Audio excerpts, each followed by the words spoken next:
Okay, so this is basically part one of a series of videos that I will put together into one video.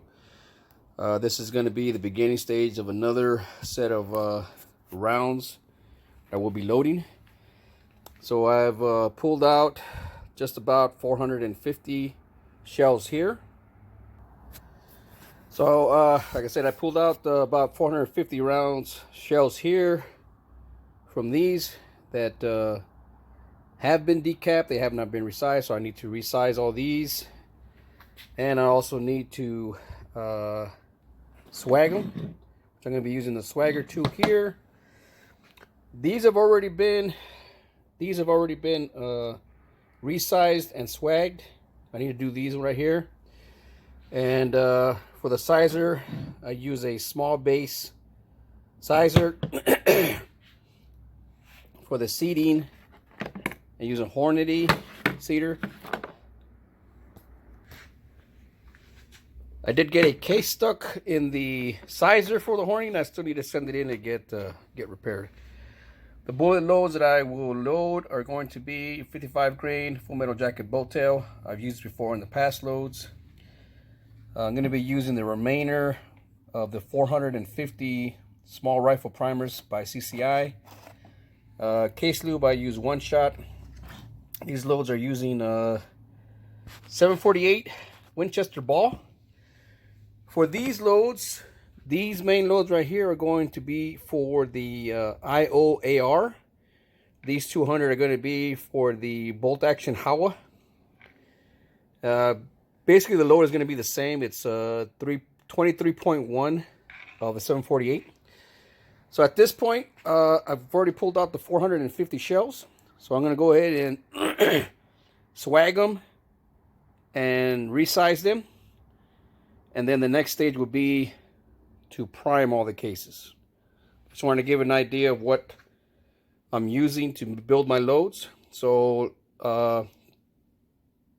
22 caliber, 55 grain full metal jacket, bolt tail, small rifle primers by CCI, number 450, Magnum, 748 ball, small base. I'm using a small base because these are going to be for the bolt action. And I've noticed that the loads that I made before did not chamber very well. So I'm hoping this small base will work a little bit better. And then, of course, a swagger to remove the crimp. And the cedar, just because I have the cedar from the Hornady set that, like I said, I have a sizer from this set, but I need to get it sent to Hornady to get the shell removed because I got a stuck shell. So the next part, like I said, this is just the first part of a series of videos, which we're including one entire video, is the development of this 600 rounds. If you watch any of my previous videos, I did 400 rounds a couple of months back. And those are all for the Delton rifle. I'm just trying to keep the brass kind of separated. I doubt that I'll be picking up the brass, the brass when I shoot the next time. It's always hard to pick up brass, but considering that I got tons of this 223, 556 brass, it's really not a really big deal. So the next part of the video will be after I resize all of them. And swag them and then resize them. Okay, so it took me approximately, I want to say 6 hours to swag and resize the shells. I also wanted to clean off all the case lube on there. So what I did was I started priming them. I've already primed about 200 cases. So I'm going to finish priming the remaining 200. I usually do an additional 50 shells just in case problems arise for whatever reason I needed to get a couple of cases. If I don't use these 50 cases, I have these additional 50 primers here, and I'll go ahead and prime those also.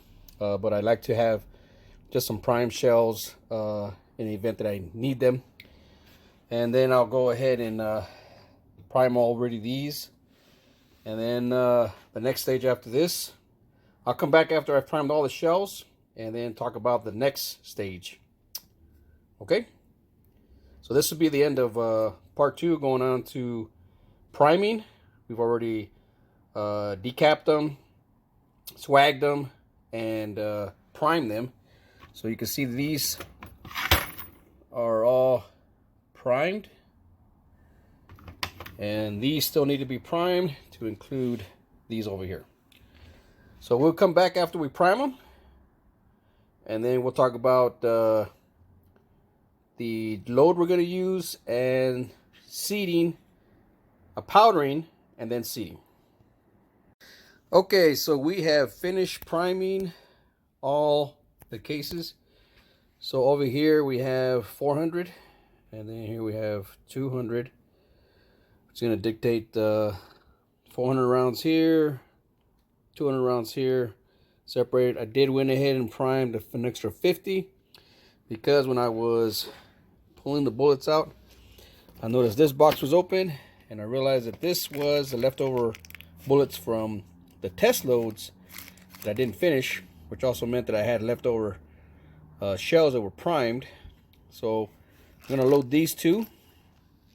It should come out to be probably about 680, give or take.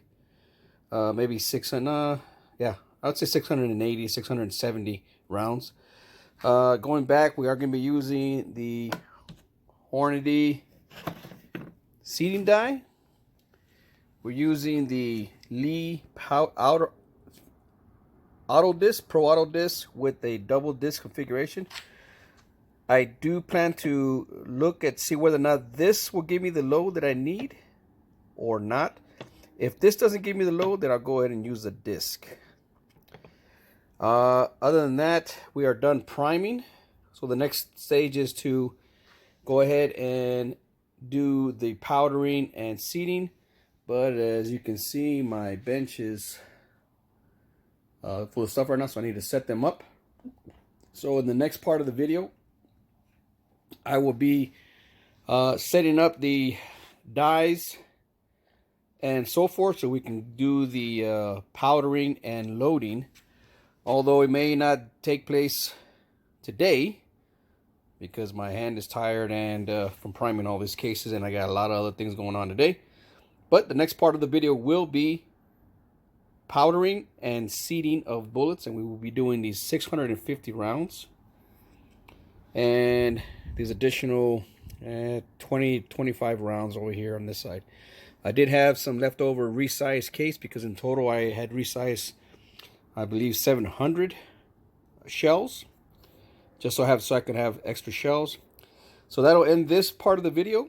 The next part will be, like I said, powdering and seeding, and I will do that on the next day.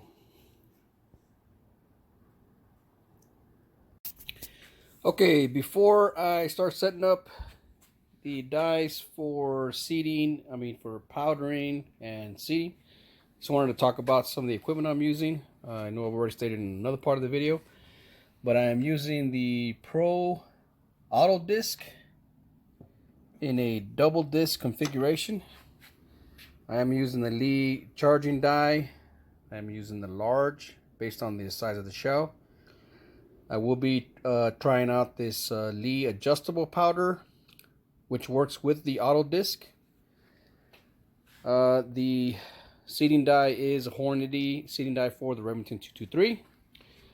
I'm using a Hornady scale, GS 1500. I've had this scale for a number of years and it works great. Powder I'm using is 748 Winchester with the bullet that I've already discussed. 55 grain full metal jacket bolt tail with calendar. So next thing that I will do is go ahead and set this all up. I will try this out. I will try the adjustable first, and if it doesn't work, then I'll go ahead and change over to the disc. I'm not going to put it on video, but I'm going to set everything up to powder first, and then seat, and then we'll move forward. So this is already set up for the next day, which I will which will probably be the last, probably the second to last part of the video, because I'm going to go ahead and just demonstrate how it's seeded and powdered, which I know I've done it in the past videos, but we'll go ahead and do it in this video also. And then we'll come back when all 650 rounds are loaded, and that'll be in the next two parts. Okay, so today's another day. Yeah, we're going to be moving forward with the powdering and seeding. Going to take time to set this all up, make sure that the powder measure is correct, and make sure the seeding depth is correct. I was able to pick up another pound of powder at Cabela's yesterday, which is good. I can use this one for the bullet packs that I bought, and then I'll buy 2 more pounds according to my calculations. So without further ado, let me go and get this set up, and then we will start loading these 650 rounds. Okay, so we are set. Got the seeding die set to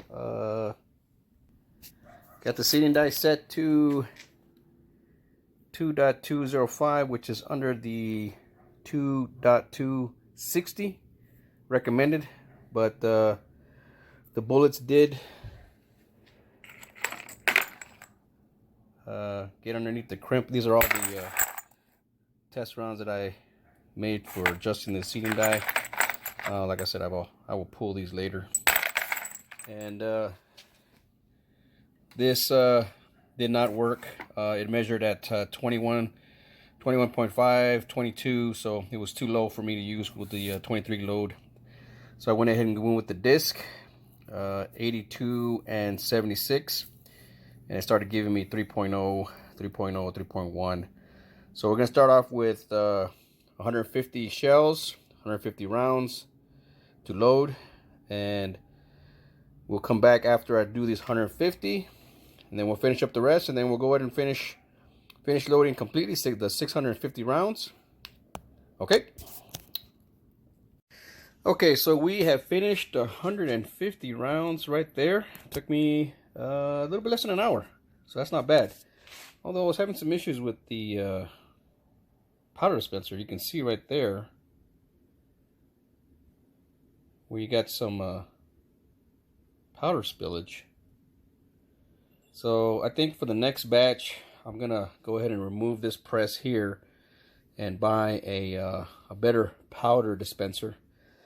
But of course that'll be determined. I did have also this weird thing happen to these rounds here. As you can see how it's bent right here compared to a regular round.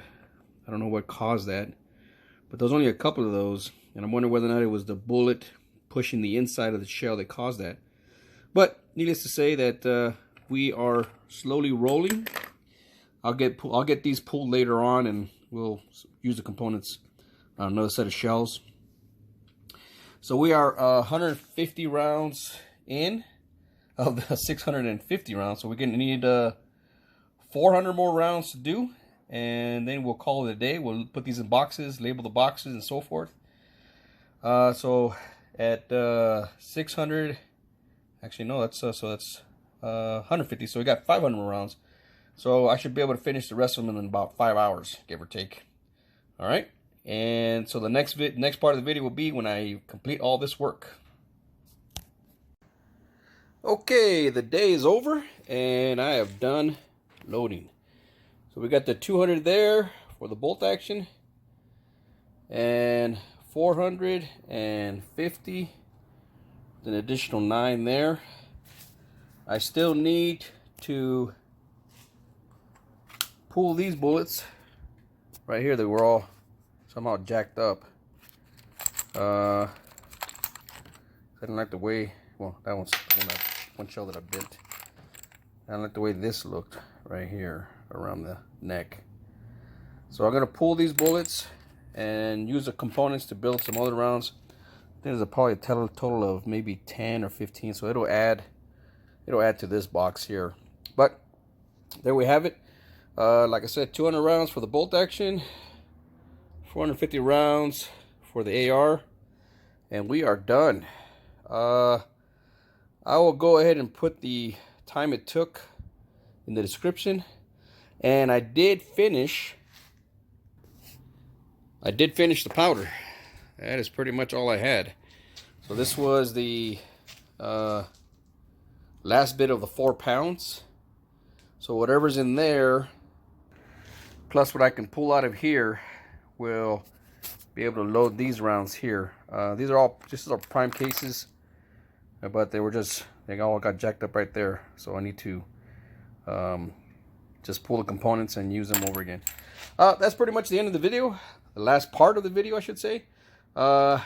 This did take me a little bit of time because I actually started in December during the week while my kids were on vacation, and come down here to start doing the resizing and the swagging and so forth. Then I had to take a break because I had other things going on. So it was a little by little, but I didn't do it all in one day. I did it over a period of days, just a couple hours here and a couple hours there. But it's done. So as of right now, we got 1K rounds to shoot at the range.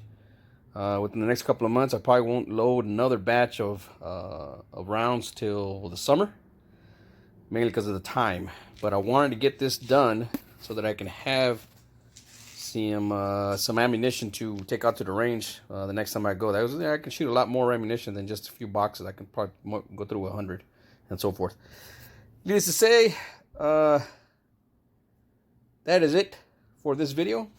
Thank you for watching. If you have any questions, comments, gripes, complaints, go ahead and post them, and I will answer back as soon as I get the notification. Thank you very much for your time. Thank you for watching.